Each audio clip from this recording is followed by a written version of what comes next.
Shalom. Call La, Yahweh Ba'Shem Yamshai Ba'Shem Chakadash. Double honors to the Apostle Osgate Millstone. Shalom, we break call from GMS Cleveland Camp with quick late night breaking news. Hopefully the start of World War III. America instead of Israel has done a small missile strike on Iran. We'll play this clip down Trump confirming. Lord willing, this the end. Lord willing, Yahweh Shai turns us up, man. We will see, we will wait. We know certain things can happen. Things can settle down. They can so-called, Lord can make Iran try to sign this peace treaty, or the Lord can have Iran respond and go to war. And then, obviously, from there, you can have the persecution of the prophets here in America, okay, as well as everywhere, but primarily here in Babylon the Great. We had the societal collapse, so-called diseases being released, the mark of the beast coming. May how about Shimei Shai continue to have this thing intensify, man. Like the spirit been out there for brothers. We just mentioned in live stream last night. Brothers are mentioning it all this week together on the phone, in the group chat, XYZ, talking about the fact that Yahweh Shimei Shai is getting ready to do something, man. We can feel in the air. Forget about yawning. That's how we just woke up, checked my phone, and I see this, man. Okay, it's like 4 a.m. This is Revelation 11:14. The second world is past, and behold, the third world cometh quickly. The third world war. Right, let's play this. The United States military began major combat operations in Iran. Our objective is to defend the American people by eliminating imminent threats from the Iranian regime, a vicious group of very hard, terrible people. And the Edomites aren't. Israel has launched a preemptive attack against Iran, with the United States military joining in a series of strikes on Saturday. Explosions were reported in Tehran and sirens sounded across Israel as authorities closed schools, workplaces, and airspace. Iranian officials say the country is preparing retaliation, warning neighboring states hosting U.S. troops that American bases could be targeted. The operation, planned for months in coordination with Washington, follows a 12-day air war last June and renewed warnings over Iran's nuclear and missile programs. 6 suspected cartel gunmen were killed, 3 soldiers wounded, and weapons seized, according to Israel's defense ministry. The confrontation threatens to derail ongoing U.S.-Iran negotiations aimed at resolving the nuclear dispute diplomatically. Man, I pray the Lord's gonna do what the Lord's gonna do what He want to do. Yahweh, the Heavenly Father, Yahweh's gonna do what He want to do. All right, but we ultimately pray that the Lord lets this continue on, man. I pray the Lord brings an end to this hell, man. Shout you just quick breaking news. Shalom. Alright, Shalom. First and foremost, I'd like to give all praise to Yahweh, Ba'Shem, Yahweh Shai, Ba'Shem, Rakakadash. Double honors the elders and apostles of Great Millstone, who are teaching this truth in sincerity, and shout out to Yakims out there in 4 quarters of the earth to proclaim this truth. Braka the Yahweh, Braka the Yahweh Shai, Ba'Shem, Rakakadash, Brakatum. So, we already know he had his ambitions with Greenland and Mexico. You already know that false flag operation. A little over a week ago, you know, where they went out and took out a cartel leader, and then the cartel returned fire, but it wasn't like it was made to look, but that's what they sold to everyone, you know, to support a war in Mexico, you know, because supposedly he's targeting, he's bombing boats once again, and targeting what he calls narco-terrorists, although the greatest narco-terrorists of all, because Cuba has already proven it, we're coming out of Florida. Florida was actually moving a shipment into Cuba. Oh, you won't hear that on the mainstream, but that's exactly what's happened. Trump suggests friendly takeover of Cuba. You know, just take them over like he did Venezuela. Tensions between D.C. and Havana escalated since the U.S. military raid against Venezuela. U.S. President Trump suggested the United States will carry out a friendly takeover of Cuba, claiming the island's government is on the brink of collapse and actively negotiating with D.C. Speaking to reporters as he departed the White House Friday, Trump stated U.S. Secretary of State Rubio is engaged in high-level discussions within the Cuban government. The Cuban government is talking with us, the president said. They have no money.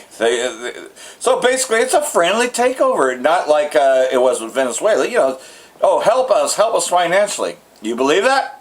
Well, that's what he's trying to sell.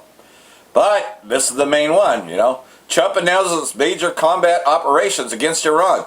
The U.S. and Israeli conducted strikes against Iranian targets, which President Trump described in an 8-minute video on Truth Social as the start of major combat operations aimed at eliminating the Iranian regime. So, like everything else though, the hour of your freedom is at hand. President Trump told the Iranian people in the video, when we're finished, take over your government. It will be yours. This will probably be your only chance for generations. So, like everything else though, you know, he's doing it once again to sell everybody the war, you know. So we can see some of the footage here. And I'm going to go to Press TV Live, but this is some of the footage. Most of these are going to be live videos anyways.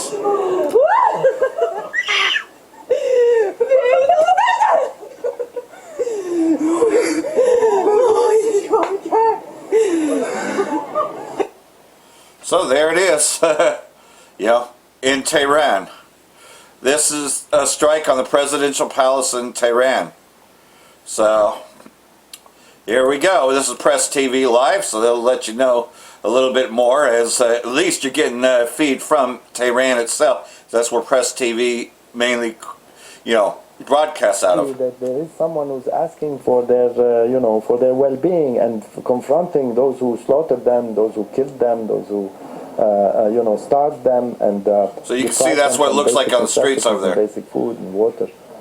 So yeah, I think many people around the world, not just in the Arab world, not just in Palestine, are really, you know, standing by the Iranian people. What is essential is that the Iranian people stay in solidarity behind their leadership. You know, focus their attack this afternoon and tonight, because they think they want to end this very quickly. Now, you know, this is what's going to happen.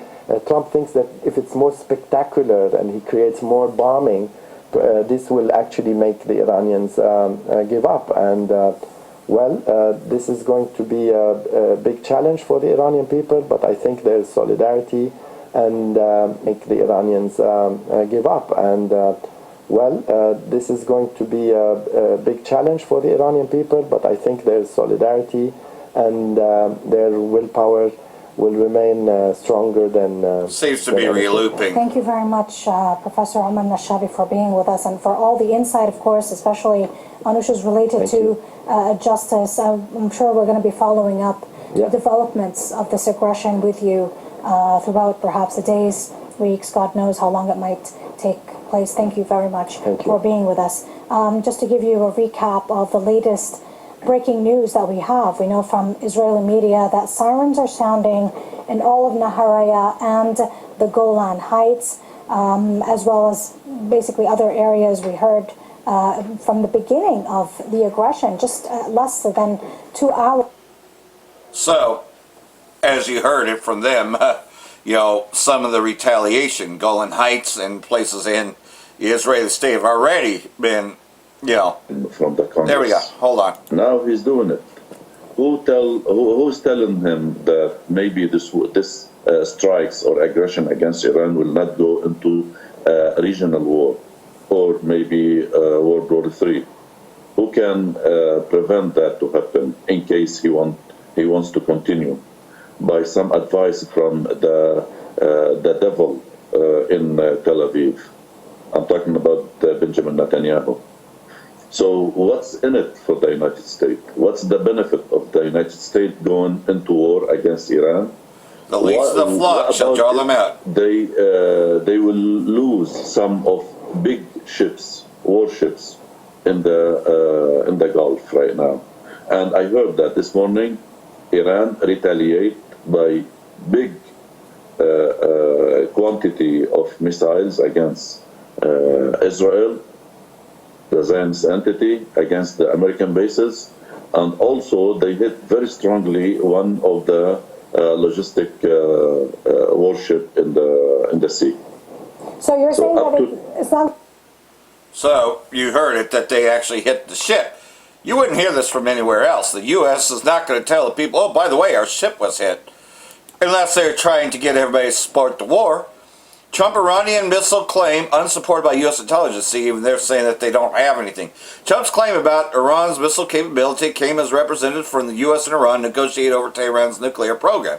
Which, like everything else, so they went ahead, but he is going to try to say. U.S. President Trump claims that Iran will soon have a missile that can hit the U.S., but it's not backed by U.S. intelligence reports. It appears to be exaggerated. In other words, shit out lies. In a State of the Union address to Congress on Tuesday, Trump began making his case to the American public for why the U.S. will launch strikes against Iran, saying Tehran is working on missiles that will soon reach the United States. That's what he's trying to sell, that they have long-range intercontinental ballistic missiles that can reach the U.S. Well, they should be more afraid of Russia. Bomb shelters open in the Israeli state as the U.S. Embassy evacuates staff in preparation for a war against Iran. This is just right before they hit them, obviously. Israeli military is on high alert as Tehran vowed that Israeli state will be the target in the event of the U.S. war against the Islamic Republic. Shelters began opening in the Israeli state in anticipation of retaliatory Iranian missile strikes. So, they already did their evacuations. We knew this was coming, and I said that would happen just right as we go into the Passover. Well, the Passover hasn't even started yet. So this actually happened before the Passover. I said either before the Passover or going into the Passover. U.S. and Israeli state bomb Tehran. Iran strikes American bases, and that's all they're going to say about it. So like everything else, this is it. The U.S. and Israeli state launched airstrikes against Iran shortly at 0930 hours Greenwich Mean Time, which is about 0600 hours Greenwich Mean Time. Slovakia. Israeli Prime Minister King Bibi said objective was regime change, while the U.S. President Trump called on the Iranians to take up control of their government. The joint strikes targeted government and military sites across the country. Iran's supreme leader Ayatollah Khamenei has been removed to a secure location, according to Reuters source. Nearly an hour after the strikes began, Iran launched retaliatory strikes. Explosives were heard across the Israeli state, including Tel Aviv, Jerusalem, and Haifa, as air defense systems responded to incoming projectiles.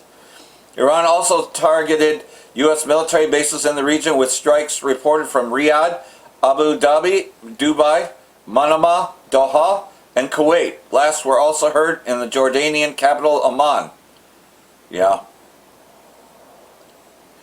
Oman's foreign minister, who had been mediating U.S.-Iran talks, condemned the U.S. and Israeli strikes against Iran, urged D.C. to avoid getting sucked into further war.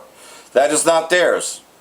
I urge the U.S. to not get sucked in further. This is not your war, he added. Well, this is exactly what's going to draw them in. So here's some of the retaliation. Death toll from strike on Iranian girls' schools rises to 51. That's obviously the Israeli state doing that. They always target children. The death toll from an air attack against girls' school in Iran has risen to 51.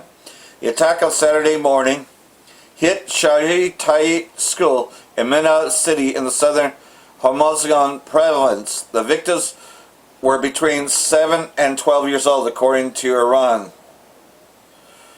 4 people killed in Syria by Iranian missiles, says state media. 4 people were killed and several others wounded after Iranian missiles struck a building in the southern city of Swaida on Saturday. These are obviously areas that the Israeli state controls in Syria. Other missile debris fell in the city of Quneitra and the Yarmouk, Basan, and Dara province. So these are all places that the Israeli state, along with the U.S., has taken over. In southern Syria, those are all places held by the Israeli state.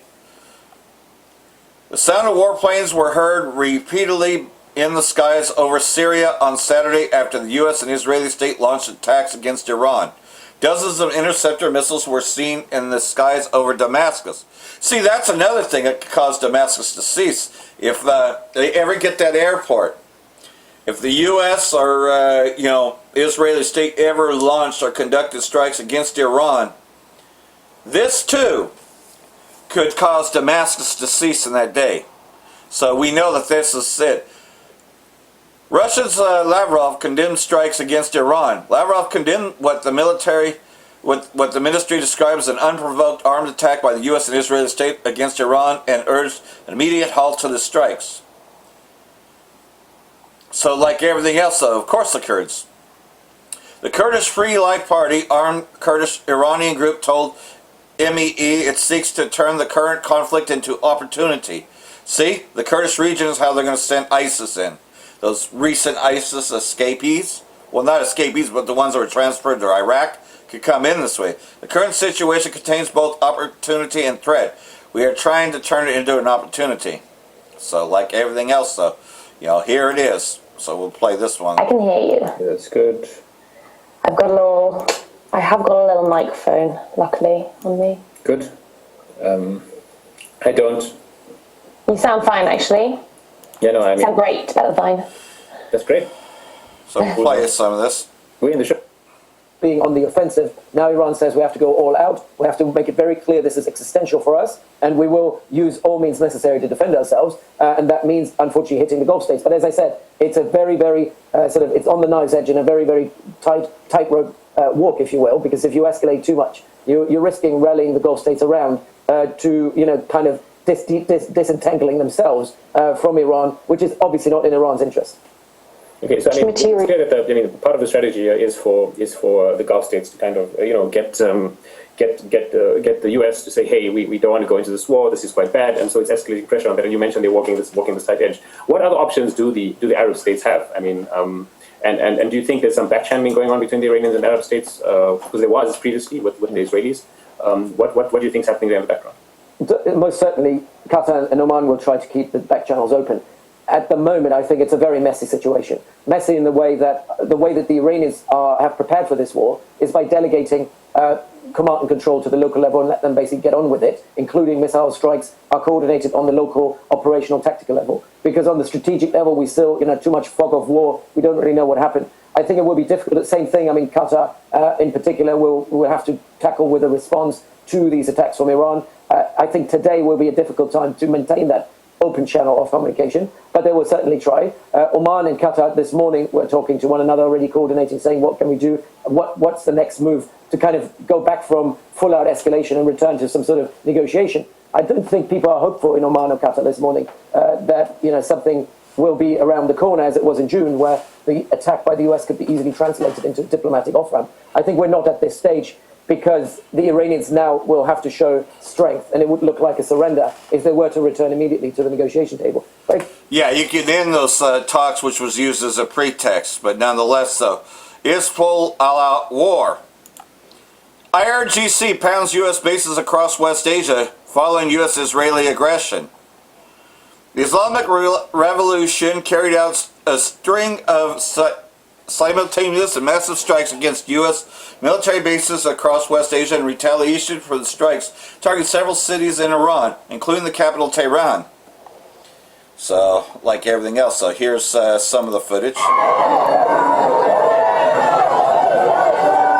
we know who the real terrorists are, and that's the least of the flock, the Israelis. They're the ones that carry out terror strikes.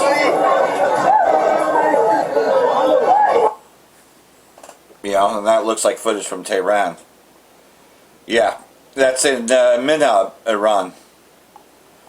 So, what can I say? It's going to get bloody, and hopefully this is it. Hopefully this draws them out, and then they pretty much, do what they got to do to mandate the MOTB, and then we're going to go into that. Several things will be there, but hopefully this is it. Hopefully this is the beginning of all that, because like everything else, the Strait of Hormuz could be closed, send the gas prices up, and then they tell you the dollar's crashed, and then they tell you that, well, we have a solution, a digital dollar, which is already in effect to take place. A lot of things that still need to take place, but This could move pretty quickly, even though it is a lot. The U.S. and Israeli attack against Iran, with Tehran promising crushing response. State media reported blasts in several cities, with the columns of smoke rising across Tehran as Iran's supreme leader moved to a safe place. Middle East Eye's correspondent in Tehran reported explosions echoing across the capital as Iranians set out for work on the first day of the week. Plumes of smoke could be seen rising from buildings around the city, while Iranian media reported attacks across the country, including the western province of Ilam. So see, Elam, aka Elam. You see that this is Elam.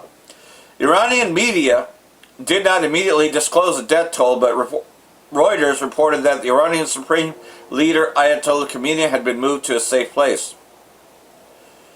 So they had already been prepared for this. So, well, there's more. U.S.-Israeli attack, Iran live, Trump announces major combat operations. I mean, this is obvious. That, I think that we are already past this, But we'll play this. For edification's sake. Play this one if I can. I know this thing loves to fucking freeze. Yeah, so you can't even get it. Forget it. IRGC launches missile drone strikes against the Israeli state in response to the U.S.-Israeli aggression. The IRGC announced the wait.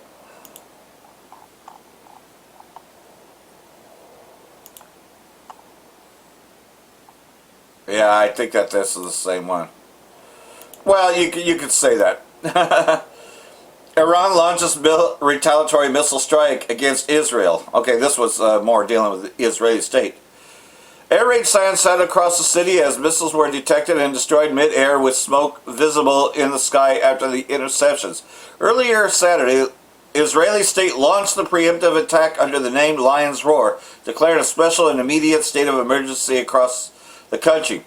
President Trump also confirmed major combat operations against Iran aimed at defending the American people by eliminating the imminent threats from the Iranian regime. You mean retaliation for attacking them? So those are threats, according to them. You can start a war, but my God, you can't defend yourself after they start the wars and then they complain if they get retaliated upon. Israeli state also launched wave of strikes against Lebanon in precursor to the Iran war, because you can go ahead and say it.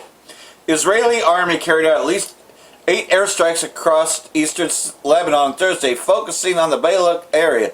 Multiple buildings were hit, with casualty figures not initially confirmed. So, just continued terrorism. Because we know who the terrorists are, those gutter rats, those Amalekites. So we all know that this is a full-blown, contingency to just pretty much try to get the people of Iran to, go against their government, right? They want internal conflicts, so they, want them to try to stand up to their leader, right? I mean, the same rhetoric you always hear. So, we see this array of nations that are going to get together and form, because they said that there would be heavy repercussions. But, now it does say something at the very end of this chapter that has to be gotten into, right?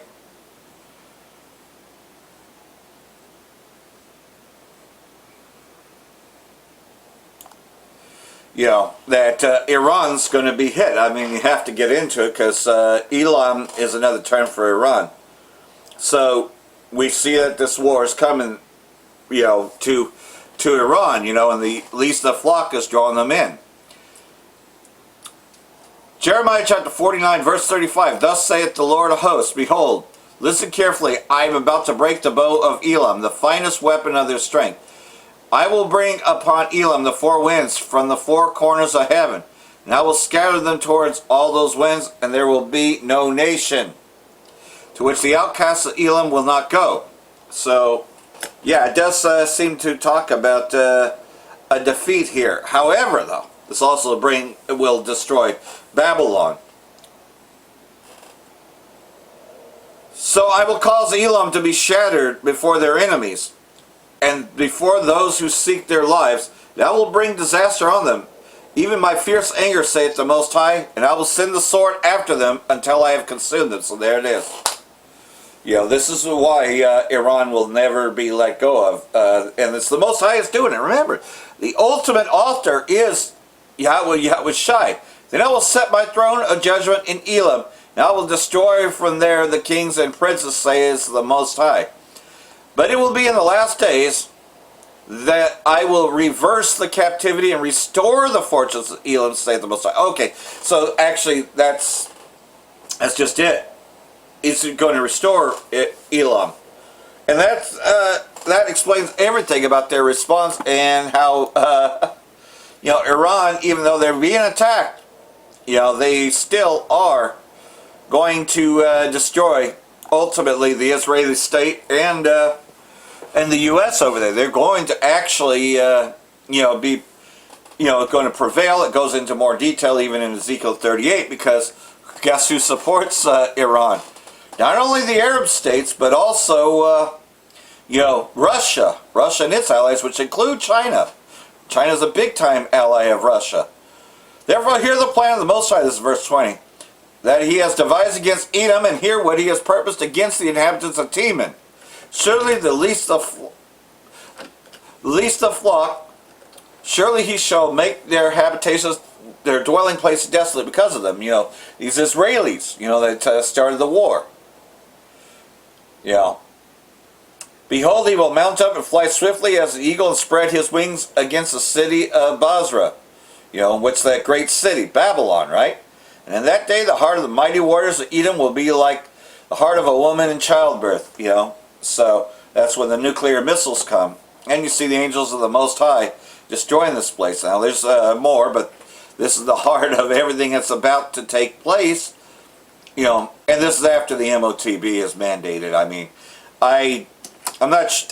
we could still be in this war, tit for tat, for almost a whole year. Remember, the Iran-Iraq war was 8 years. It could be continued firing upon them every day. Thus, the Israeli state continuing to doing attacks and all that, and the U.S. Sort of backing away after their ships are sunk. There's lots of things that can happen. But well, this could be it, man. We're at least getting closer. The Most High is drawing them in, making everything get closer. And hopefully this is the year. And got more here, right? Because it's all about regime change in Iran. Now to Israel and speak to Yoni Menakim, a Jerusalem-based journalist and veteran Arab affairs commentator. A pleasure to see you today, sir. Your assessment, first of all, of what's unfolding this Saturday and at pace.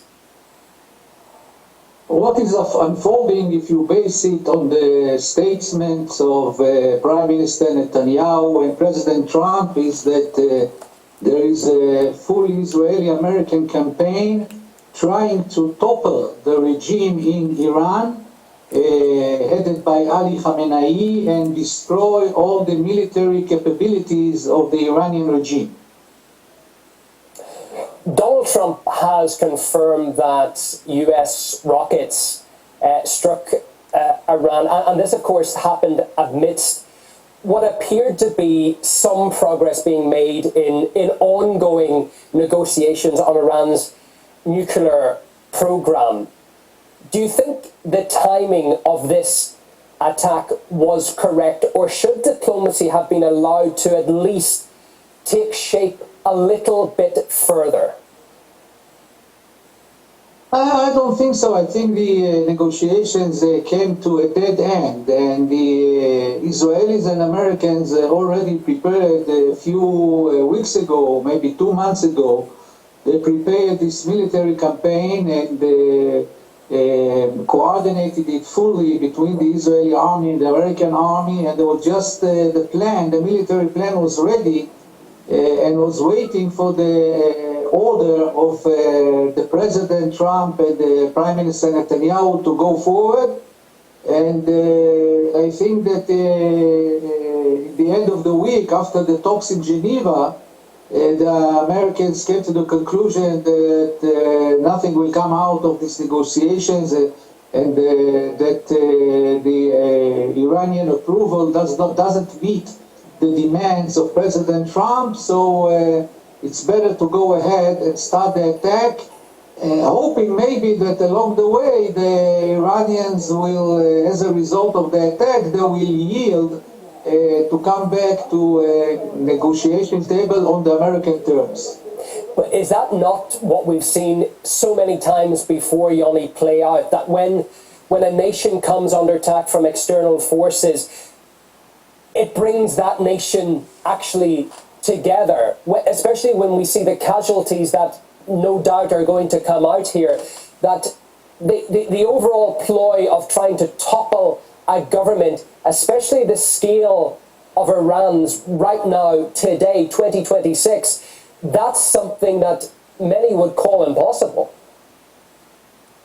Well, you got the point there. Everything is possible. This is a very huge task to topple a regime by airstrikes, especially Iran, which is a very big country with 90 million people and a big army, a big revolutionary guards, a big Basij. So this is a huge task, but I think that the Americans are working very closely now with the Iranian opposition, and they are trying to, at the same time, simultaneously to the attack, to also try to move the Iranian street, the opposition, to make huge demonstrations, hoping that there will be also pressure from underneath, aside from the military pressure of Israel and the United States, so that they will put the Iranian regime in front of an impossible mission to stay in power, and that will have to come back to the negotiation tables and accept the American terms. Which we know that's never going to happen. But wait, there's more. As this goes into, it doesn't matter, Democrat or Republican, they've been sporting a war against Iran for a long time. You see, like everything else though, AIPAC, aka the Israelis, control the House, the Senate, and the presidency. Whether it's Democrats or Republicans, they're all together for this. They wanted a war with Iran. They've had a plan to topple the government for a long time. And ever since, once Syria was gone, and once they had the terrorist groups leading Syria, they could use Syria as a means, and you see that the means are there to attack Iran, that they would have better ground. It was all about toppling the Syrian government. That's why Iran was a target last year after Syria fell, after Damascus had fallen to the terrorists. The preferred outcome of many AIPAC-aligned Senate Democrats, according to a senior foreign policy aide to Senate Democratic leader Chuck Schumer, is that Trump acts unilaterally, weakening Iran while absorbing the domestic backlash ahead of so they want this to be Trump's war. They don't want to have to take responsibility for it, but they don't want to have to step up and say they're for it. Yeah, exactly. Yeah, that's just Trump. At the State of the Union, Donald Trump made a push for war with Iran, and here it is, right? And it's under the guise of the same thing Dick Cheney and George Bush said: we can't let this Middle Eastern country get weapons of mass destruction. That's it. He's doing the exact same thing, and here it is. They've already developed missiles that can threaten Europe and our bases overseas, and they're working to build missiles that will soon reach the United States of America. After Midnight Hammer, they were warned to make no future attempts to rebuild their weapons program, in particular nuclear weapons, yet they continue starting it all over. We wiped it out, and they want to start all over again, and are at this moment again pursuing their sinister ambitions. We are in negotiations with them. They want to make a deal, but we haven't heard those secret words. We will never have a nuclear weapon. My preference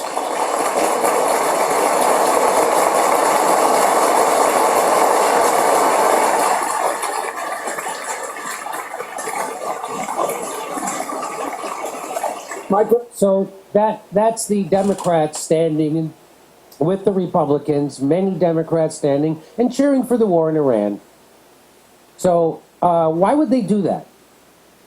Well, because they're owned by the same people, the same military-industrial complex, the same billionaires, the same shadow government that controls Donald Trump controls the Democrats. That's why. Yep. They all and he work for said the it, too. WEF billionaires. New top Democrats are working behind the scenes to stop a vote on the Massey Iran War Powers Resolution, a vote that would force every member of Congress to go on the record over Trump's potential regime change war. So Thomas Massey and Ro Khanna, the same two guys who got the Epstein files released, they had to pass a law, and they still haven't released it. Only half of the files got released. So I don't know how they could do that without going to prison. Well, because you need somebody in the Department of Justice to take them to prison, and of course Trump runs the Department of Justice right now, so there's no one there to prosecute them inside the government for breaking the law. So Massey and Khanna, they don't want to allow the president to unconstitutionally start another war. So they want to make it a law that they have to vote. The Congress has to take, because the Congress is the only one that has the ability to actually declare war, not the president. And so they want to make, but they've given that power away since 9/11 to the president. And now the president goes along and makes a war in Libya, anywhere he wants. Libya, the Sudan, Somalia, Syria, anywhere they want. Ukraine, Venezuela, Cuba, anywhere they want. Greenland. They make a war. Okay? Mexico. And so Thomas Massey and Ro Khanna want to make it that the Congress actually has to do their job and declare a war or not. They want to vote on a war. And the Democrats are blocking it. House Foreign Affairs Committee Democrats have been working behind the scenes to try to prevent a vote. Ro Khanna and Thomas Massey's Iran War Powers Resolution, a measure that would require every member of Congress to go on the record about a potential U.S. war with Iran. So, I'm not saying everyone that was, what all the Democrats that were standing, or everybody that was standing for war in Iran. I'm not saying that everyone there is a PDF file. I'm just saying that they know that they're sitting right next to a PDF file and they don't do anything about it.